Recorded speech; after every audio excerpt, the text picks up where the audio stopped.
샬롬, 걸리버 여행기 9번째. 나는 이것을 새 학자의 논증에 대한 답변으로 삼고 싶습니다. 그러자 학자들은 경멸의 미소를 지어 보이면서 농부가 대답할 말을 아주 잘 가르쳤다고 말했다. 학자들보다 훨씬 높은 이해력을 갖춘 왕은 그들을 물러가게 하고 나의 옛 주인을 불러오게 했다. 마침 운 좋게도 그 농부는 아직 수도에서 떠나지 않은 상태였다. 국왕폐하는 먼저 그 농부와 단독으로 대화를 나누고 이어 그에게 나와 어린 소녀를 상대로 대지를 시키더니 우리가 한 말이 사실일지 모른다고 생각하기 시작했다. 그는 왕비에게 나를 각별히 보살피라고 당부했다. 그리고 굴룸닥 굴루치에게 계속 나를 보살피는 업무를 맡기는 게 좋겠다는 의견을 피력했다. 왕은 우리가 서로에게 좋은 감정을 가지고 있음을 알아보았던 것이다. 그녀에게는 궁전 내에 편리한 거처가 제공되었다. 그녀에게는 교육을 담당할 가정교사, 옷을 입혀줄 시녀, 그리고 잡다한 일들을 대신해 줄 2명의 하인이 배정되었다. 그러나 나를 보살피는 일은 오로지 그녀의 몫이었다. 왕비는 궁중의 가구 제작자에게 명령하여 나의 짐실로 활용될 상자를 만들라고 지시했다. 그 상자의 모양에 대해서는 나와 굴룸달 클리치가 조언하기로 했다. 이 제작자는 아주 재주 많은 장인이었다. 나의 지시에 따라 그는 3주 만에 사방 5m 크기의 3.6m 높이의 나무 상자를 완성했다. 상자에는 위아래로 여닫는 창문과 하나의 출입문과 2개의 작은 방이 있어서 런던에서 흔히 볼 수 있는 침실처럼 꾸며졌다. 천장을 이루는 반자는 2개의 경첩에 의하여 들어 올렸다 내렸다 할 수 있었는데 왕비 마마의 목수가 이미 만들어 놓은 침대가 이 천장을 통하여 상자 안으로 들어왔다. 굴룸 달클리치는 그 상자를 매일 밖으로 가지고 나가서 2손으로 천장을 열어서 환기가 되게 했고 또 밤에는 적당한 곳에다 내려놓고 그 위에 천장에 자물쇠를 잠갔다. 자그마한 기호품을 잘 만드는 유능한 일꾼이 상아 비슷한 물질로 등받이와 팔걸이가 있는 의자 2개, 물건을 넣을 서랍이 있는 탁자 2개를 내게 만들어 주었다. 그 상자를 들고 다니는 사람의 부주의나 마차를 타고 갈 때의 진동으로 인해 내게 사고가 발생하는 것을 막기 위하여 그 방의 사방벽, 바닥, 그리고 천장에는 누비 이불로 내장을 했다. 나는 들쥐와 생쥐가 상자 안으로 들어오는 것을 막기 위하여 나의 출입문에 자물쇠를 달라고 요구했다. 대장 장인은 여러 번의 시도 끝에 그들 사이에서는 본 적이 없는 아주 작은 자물쇠를 만들어냈다. 내가 영국의 어떤 신사 저택의 대문에서 본 자물쇠도 그보다는 컸다. 나는 굴룸 달클리치가 그 열쇠를 잃어버릴까봐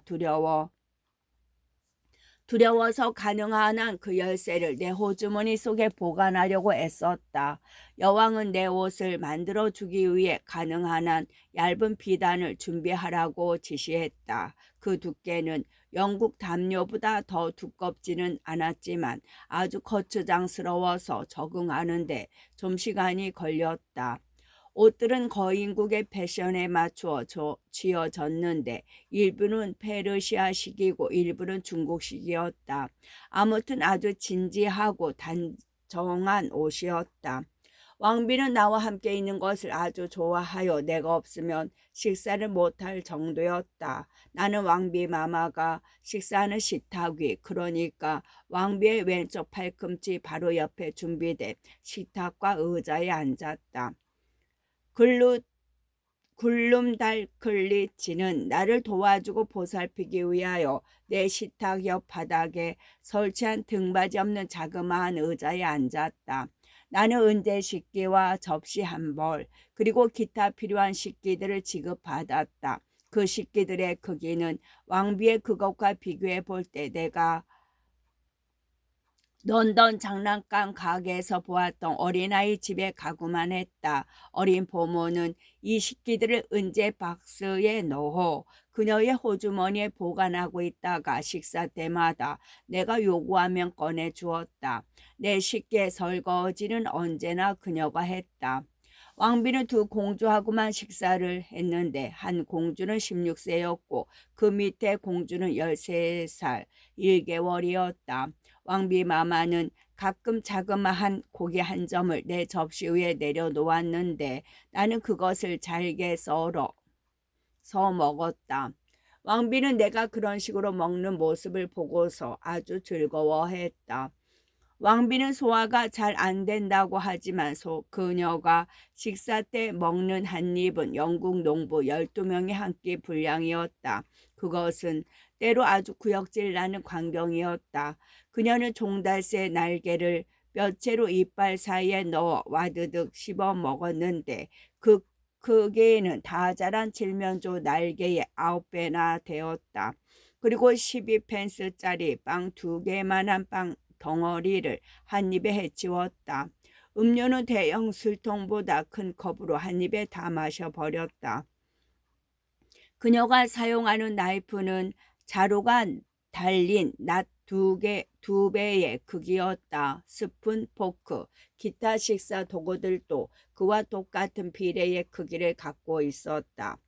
굴룸다클리치가 호기심이 발동하여 나를 궁정의 식탁들을 구경하는 데 데리고 갔었는데 그곳에는 거대한 나이프와 포크가 10벌 혹은 12벌씩 놓여 있었다. 나는 그때까지 그런 살벌한 풍경을 본 적이 없다는 생각이 들었다. 수요일마다 왕과 왕비 그리고 왕자와 공주들은 수요일마다 내가 앞에서도 말했듯이 이날은 그들의 안식일이었다. 왕과 왕비 그리고 왕자와 공주들은 국왕폐하의 거처에서 함께 식사를 했다.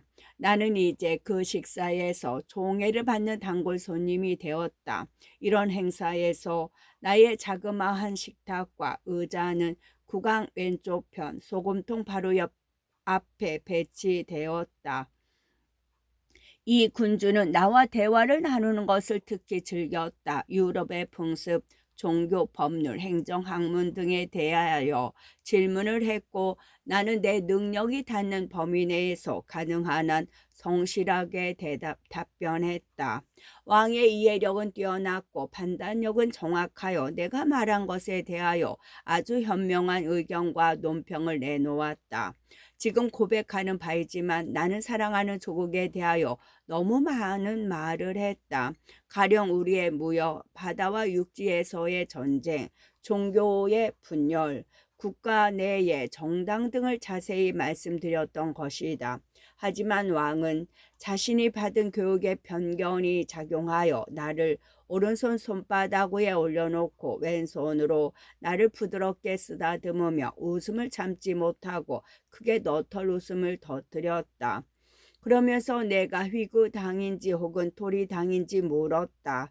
이어 국왕은 뒤에 시립하던 총리에게 고개를 돌렸다. 그 총리는 로열 소벌인 호의 중간 돛대 크기에 육박하는 하얀 지팡이를 들고 서 있었는데 왕은 그 총리에게 이렇게 말했다. 인간의 장엄함이라는 것은 얼마나 하찮은 것인가.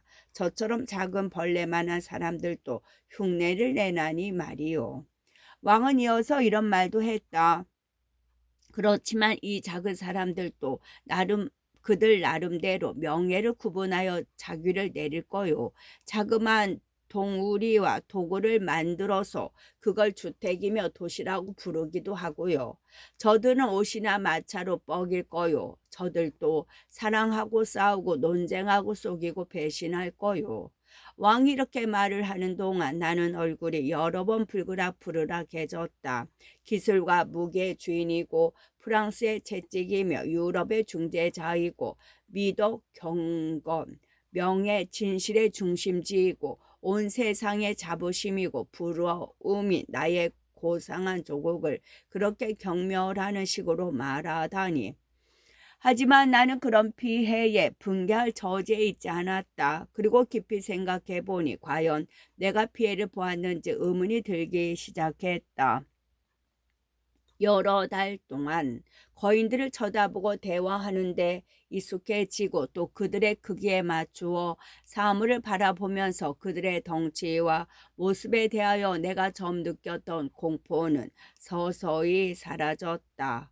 그리하여 내가 그때 아름다운 장식과 생일 옷을 걸친 영국 귀족과 귀부인 무리가 그들의 신분에 맞추어 점잖게 걸어가고 인사를 하고 대화를 나누는 광경을 쳐다보았더라면 나 역시도 거인국의 왕과 고관들이 지금 내게 하고 있는 것처럼 웃음을 터뜨렸으리라.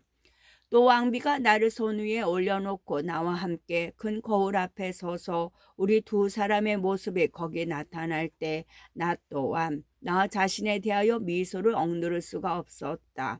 그런 대조보다 더 우스꽝스러운 것은 이 세상에 없었다. 그리하여 나는 나 자신이 실제 크기보다 몇 배나 더 작아졌다고 생각하기 시작했다. 궁중에서 왕비의 난쟁이처럼 나를 화나게 하고 괴롭히는 자는 없었다. 그는 그 나라에서 가장 키가 작은 자였는데 내 생각에 9미터가 채 되지 않는 듯했다. 그는 자기보다 훨씬 작은 자가 있는 것을 보고서 오만해졌다. 그리하여 내가 여왕 대기실의 탁자 위에 서서 궁정에 귀족이나 귀부인들과 이야기를 하고 있는 동안에 난장이는 내 곁을 지나가면서 거들먹거리거나 잘난 체 했다. 그리고 그때마다 꼭 나의 작은 키에 대하여 한두 마디 했다. 그러면 나는 그를 형제라고 부르면서 어디 한번 씨름을 붙어보자고 그에게 도전하는 것으로 응수했다. 그런 식으로 내가 한 재치 있는 말들은 궁정 시동들의 입에 오르내렸다. 어느 날 점심 식사 때 이 사악하고 자그마한 난쟁이는 내가 그에게 응수한 말에 너무나 화가 나서 왕비 마마가 앉은 의자의 등을 붙잡고 일어서더니 아무런 위험도 예상하지 못하고 의자에 막 앉으려던 나의 허리를 부여잡고는 커다란 은재 크림 접시 속으로 나를 내팽겨 치고서 아주 재빠르게 달아났다. 나는 머리부터 거꾸로 떨어졌는데 만약 내가 헤엄을 잘 치는 사람이 아니었더라면 아주 큰 어려움을 겪을 뻔했다. 그 순간 굴름다클리치는 방의 한쪽 끝에 가 있었기 때문이다. 왕비는 너무나 놀라서 침착하게 나를 도와줄 형편이 되지 못했다. 아무튼 어린 유모가 재빨리 내게 달려와 나를 꺼내 주었다. 하지만 이미 내가 1리터 이상의 크림을 먹은 후였다. 나는 곧 침대에 눕혀졌다. 옷이 완전히 망가져서 옷 한 벌을 잃은 것 이외에 다른 피해는 없었다. 난쟁이는 심하게 매질을 당했고 그 외에도 나를 파뜨린 그 크림 그릇의 그림을 다 먹으라는 추가 징벌을 받았다. 그때 이후 그는 다시는 종애를 받지 못했다. 그 직후 왕비가 그를 신분 높은 귀족 부인에게 하사했기 때문이다. 나는 그를 더 이상 보지 않아도 되어서 아주 크게 안도했다. 이런 사악한 난쟁이가 적개심을 품고 어떤 극단적인 일까지 저지를지 도저히 알 길이 없었기 때문이다. 그는 전에도 내게 지저분한 장난을 쳤다. 왕비는 그것을 보고 웃음을 터뜨렸지만 동시에 너무 화가 나서 난쟁이를 즉시 내쫓으려 했다. 내가 관대한 마음을 발휘하여 개입을 하지 않았더라면 말이다. 그 사건의 전말은 이러하다. 왕비 마마는 골수 같은 뼈를 접시 위에 세워놓고 식사를 했다. 그녀는 먼저 골수를 빼서 먹고 난 다음에 속이 비어버린 뼈를 다시 접시 위에다 세워놓았다. 난쟁이는 기회를 엿보다가 굴름달굴리 지가 찬장에 잠시 간 사이에 식사 때마다 그녀가 올라와서 나를 보살피는 받침대 위에 올라서서 내 두 다리를 꽉 잡더니 속이 비어있는 골수뼈에다 비틀어 넣어서 뼈 밖으로 내 상체만 공중에 매달려 덜렁거리게 했다. 나는 그런 식으로 거기 갇혀 있었고 아주 우스꽝스러운 몰골을 연출했다. 한 1분쯤 지나기 전까지는 아무도 내게 무슨 일이 벌어졌는지 알지 못했다. 내가 소리를 지르는 것은 체면 떨어지는 일이라고 생각했기 때문이다.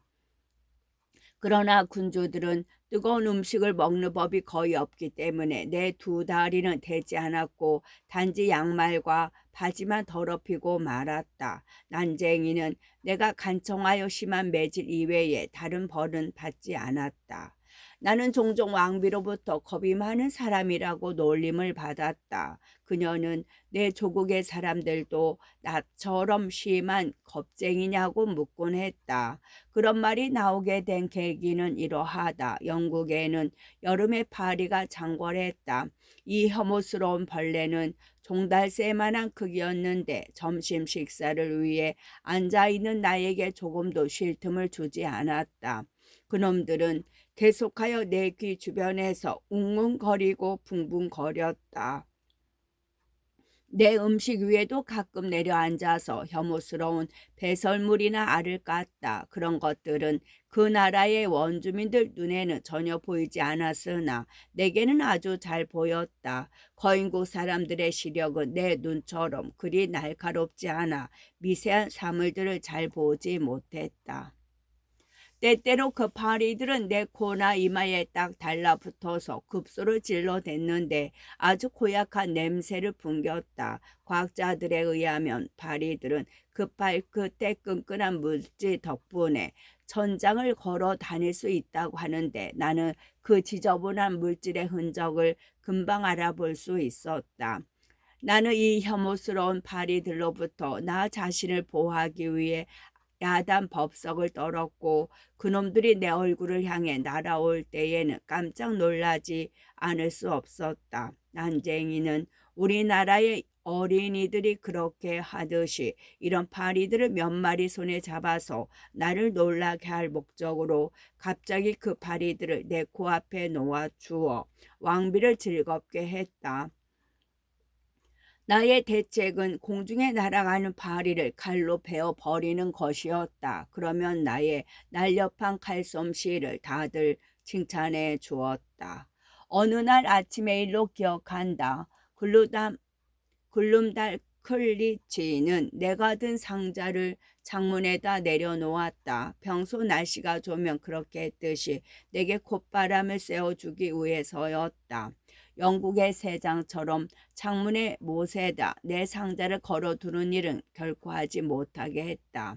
나는 그 상태에서 위로 밀어올리는 창문을 하나 열고서 식탁에 앉아서 달콤한 케이크를 아침 식사로 먹기 시작했다. 그런데 그 냄새를 맡은 20마리가 넘는 말벌이 내 방 안으로 날아들어 20개의 백파이프가 울어대는 것보다 더 큰 소리를 내며 요란스럽게 붕붕거렸다. 어떤 말벌들은 내 케이크를 조각내어 낚아채 갔다. 어떤 놈들은 내 머리와 얼굴 주위를 날아다니면서 그 소음으로 나를 당황하게 만들었는데 나는 그것들의 벌침이 너무나 두려웠다. 그러나 나는 용기를 내어 일어서서 단검을 꺼내들고 공중의 말벌들을 공격했다. 내가 네 마리를 처치하자 그놈들이 방 밖으로 빠져나갔고 나는 곧 창문을 닫았다. 이 말벌들은 메추라기만큼이나 덩치가 컸다.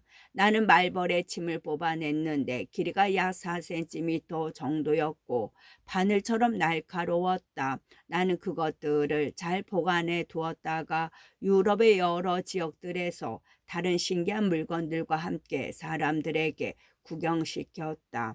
그리고 영국에 돌아와서는 그 벌침 3개를 그레셈 대학에 기증하고 4번째 것은 내가 보관했다. 제4장 거인국의 묘사, 현대 지도의 수정을 제안하다. 왕과 궁정과 수도를 묘사하다. 저자가 자신의 여행을 다니는 방식을 설명하고 중앙사원에 대해 묘사하다. 나는 이제 독자에게 이 나라를 간략하게 소개하고자 한다. 단 내가 여행 다녀서 알고 있는 범위 내의 지식만 보고하겠다. 그 여행 범위는 수도인 롤르브르그르드 인근 약 3,200km를 넘어서지 않는다. 왜냐하면 내가 늘 수행하던 왕비가 국왕이 왕국을 수행할 때 그 범위까지만 왕을 따라갔기 때문이다. 3,200km 지점에 이르면 왕비는 그 자리에서 정지하고서 왕이 왕국을 순행하고 돌아오기를 기다렸다. 이 군주가 다스리는 영토의 범위는 길이가 약 1만 킬로미터이고 폭은 5,000에서 8,000km였다. 이런 현지 사정을 감안할 때 일본과 캘리포니아 사이에 바다만 있다는 유럽의 지리학자들의 생각은 큰 오류라는 결론을 내리지 않을 수 없다. 타타르의 커다란 타타르는 시베리아, 타타르의 커다란 대륙과 균형을 이루려면 그 사이에 상당한 크기의 땅이 있어야 한다는 것이 나의 의견이다. 따라서 지리학자들은 아메리카의 북서부에 있는 이 거대한 땅을 지도와 해도에 추가함으로써 그들의 오류를 시정해야 한다. 그리고 나는 그런 수정 작업이 벌어진다면 즉각 도울 생각이다. 이 왕국은 반도인데 북동부에는 높이 50km의 산맥이 있어서 여기서 국경이 끝난다. 이 산맥의 정상에는 화산들이 많이 있어서 산맥을 통과하기는 불가능하다. 대부분의 학자들은 이 산맥 너머에 어떤 생물들이 살고 있는지 애초에 거주 가능한 지역인지 알지 못한다. 왕국은 삼면이 바다로 둘러싸여 있다. 왕국을 통틀어서 바다에 면한 항구는 하나도 없다. 강들이 바다로 빠져나가는 해안에는 뾰족한 암석들이 가득하고 바다는 전반적으로 풍랑이 거칠게 일어서 그들의 자그마한 배로는 남바다로 나가는 것이 불가능하다. 그래서 거인국 사람들은 세상의 다른 지역과의 상업적 거래로부터 완전히 배제되어 있다. 그러나 커다란 강들에는 배가 많이 떠다니고 좋은 물고기도 많다. 그들은 바다에 나가서 고기잡이를 하지 않는다. 바다 물고기는 유럽의 그것과 크기가 똑같아서 잡을 만한 가치가 없기 때문이다. 따라서 이처럼 거대한 동식물을 만들어낸 자연이 오로지 이 대륙에 한해서만 그 힘을 발휘하는 게 분명해 보인다. 그렇게 된 이유에 대해서는 과학자들이 결정하도록 미루는 것이 좋겠다고 생각한다. 그러나 그들은 가끔 해변의 한 벽에 부딪혀서 죽은 고래를 잡아 올린다. 거인국의 평민들은 이 고기를 아주 잘 먹었다. 내가 보았던 고래들은 너무 커서 한 사람이 어깨에 메고 올 수 없을 정도였다. 때때로 고래들은 사람들의 호기심을 충족시키기 위해 바구니에 담겨 롤르블로글루드로 운송되었다. 나는 그런 고래가 진귀품이라며 왕의 식탁에 올라온 것을 보았다. 그러나 왕은 고래를 별로 좋아하지 않았다. 고기가 너무 커서 왕에게 혐오감을 준 듯한데 나는 그보다 더 큰 고래를 그린란드에서 본 적이 있다. 거인국은 주민들이 많았다. 51개의 도시, 근 100개의 성읍이 있는 읍, 그리고 근 100개의 성벽이 있는 읍, 그리고 다수의 마을로 구성되어 있었다. 호기심 많은 독자를 충족시키기 위해서라면 수도인 롤르블로크르드를 묘사하는 것으로 충분하리라 본다. 이 도시는 중심부를 관통하는 강의 양쪽에 들어서 있는데 두 부분의 크기는 거의 비슷하다. 수도에는 약 8만 채의 주택이 들어서 있다. 도시의 길이는 3굴릉굴릉 약 86km, 폭은 2.5 굴릉굴릉이다.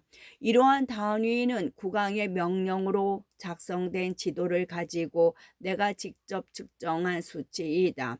그 지도는 나를 위해 일부러 땅바닥에 펼쳐 놓았는데 그 길이만 무려 30m였다. 나는 맨발로 그 지도 위를 걸어서 도시의 직경과 둘레를 여러 번 측정했고 축적으로 계산해서 꽤 정확한 수치를 얻었다. 왕궁은 반듯하게 지은 단일 건물이 아니라 둘레가 약 11km에 이르는 땅에 여러 개의 건물들이 들어선 것이었다. 주요 방들은 높이가 72m였는데 너비와 길이는 거기에 비례했다. 굴룸다 클리치와 4개 마차가 한대 배정되었고 그녀의 가정교사는 자주 그녀를 마차에 태워 시내 구경을 가거나 쇼핑을 갔다. 나는 언제나 상자에 든 채 두 사람을 따라 외출을 했다. 소녀는 나의 요청에 따라 나를 상자에서 꺼내어 손바닥에 올려놓음으로써 우리가 거리를 지나가는 동안 수도의 주택과 사람들을 좀 더 자세히 볼 수 있게 해주었다. 우리가 타고 간 마차는 웨스턴 민스터 홀만 했지만 높이는 그 정도까지 되지 않았다. 웨스트민스터 홀은 영국의 웨스트민스터 궁전은 현재는 국회의사당 홀로 너비가 20m, 길이가 73m, 높이가 28m 가량입니다. 하지만 이것이 아주 정확한 수치라고 자신있게 말하지는 못하겠다. 어느 날 가정교사는 마부에게 몇몇 가게들 앞에서 멈춰서라고 지시했다. 그곳에서 구걸을 하고 있는 거지들이 곧 우리 마차 옆으로 몰려들었는데 그건 일찍이 유럽인의 눈으로는 본 적이 없는 아주 참혹한 광경이었다. 한 여자 거지는 유방암을 앓고 있었는데 유방은 거대한 크기로 불어나 있었고 뻥뻥 뚫린 구멍이 가득했다. 그중 두세 개는 내가 쉽게 기어들어가 몸 전체를 쑥 빠뜨릴 수 있을 정도였다. 또 다른 남자 거지는 몸에 혹이 하나 나 있었는데 그 크기는 양모 뭉치 5개만 했고 또 다른 거지는 양쪽 다리 모두 나무 의족을 댔는데 그 길이는 각각 6m나 되었다. 그러나 가장 혐오스러운 광경은 그들의 옷에 기어다니는 이였다. 나는 육안으로 그 해충의 사지를 볼 수 있었는데 현미경으로 유럽의 이들을 들여다보는 것보다 훨씬 더 선명하게 보였다.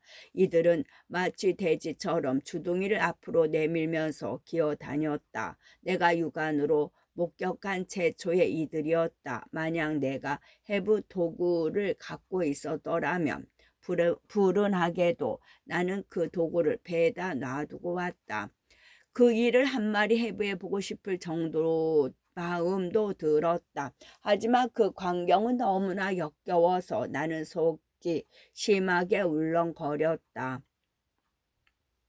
내가 밖에 나갈 때 사용하는 커다란 상자 외에는 왕비는 좀 더 작은 상자를 만들라고 지시했다. 그 상자는 가로 세로 약 4m, 크게 높이는 3m여서 여행할 때 편리했다.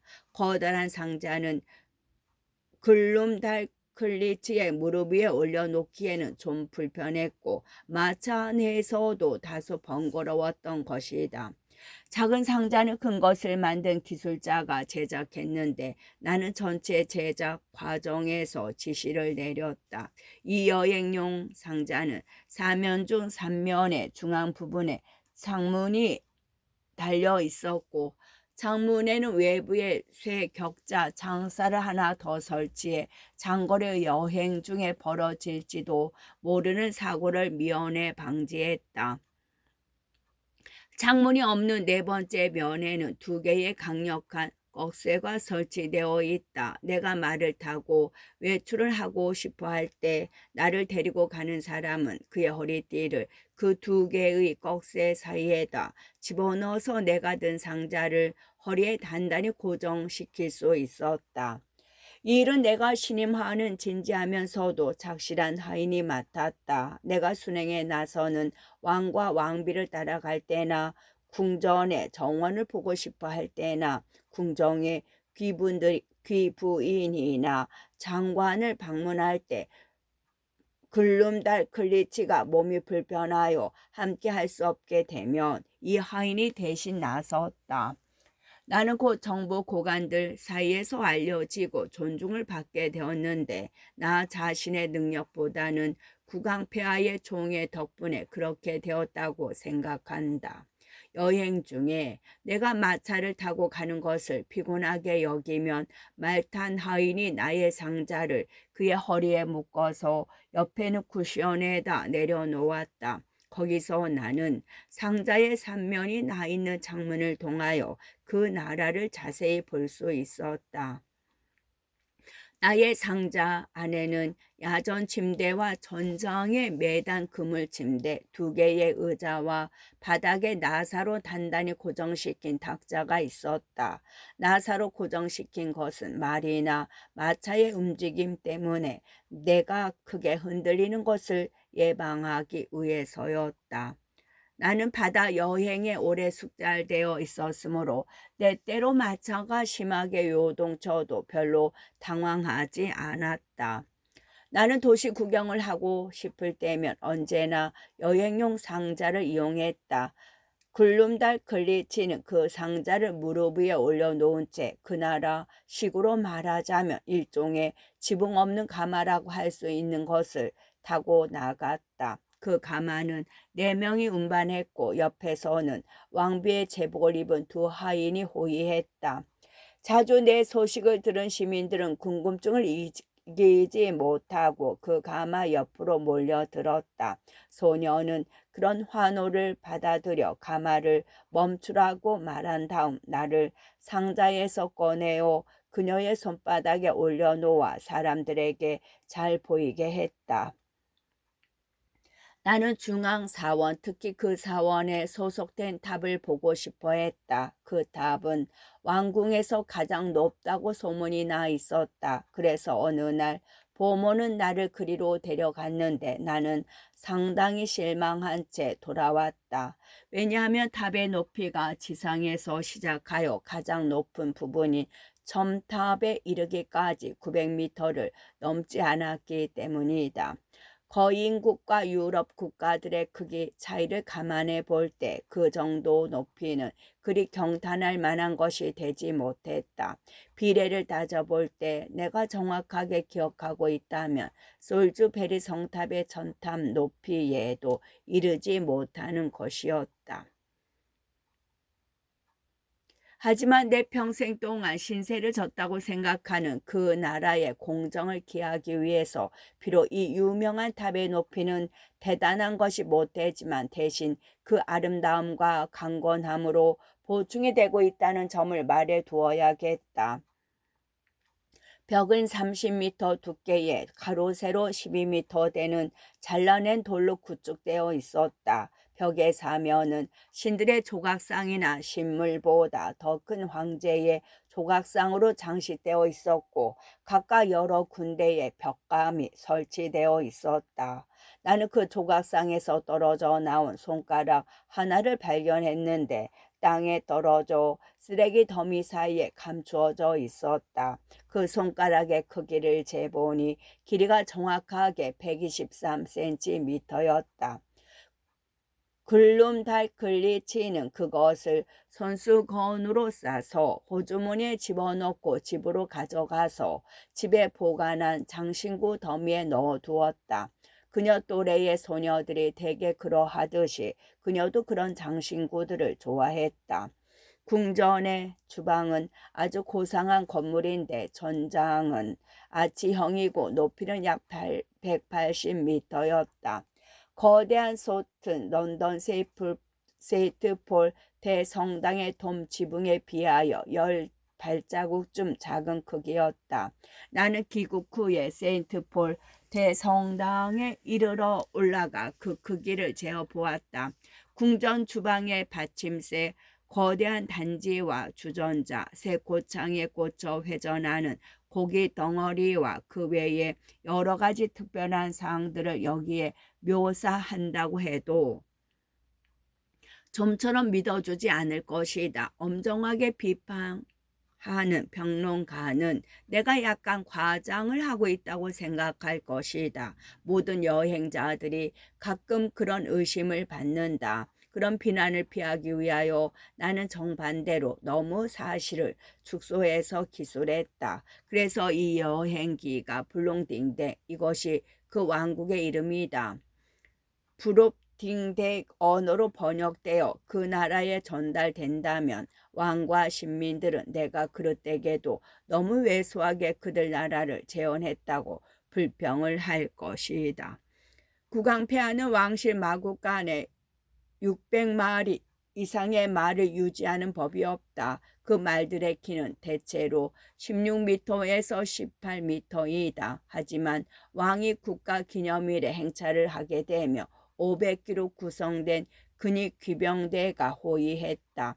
나는 귀병대의 행렬이 일찍이 본 적이 없는 가장 멋진 광경이라고 생각했으나 폐하의 군대가 열병식 중 전투 대형을 갖춘 모습을 보고서는 생각을 바꾸었다. 이 열병식에 대해서는 다음 기회에 말하게 될 것이다. 제5장 끝.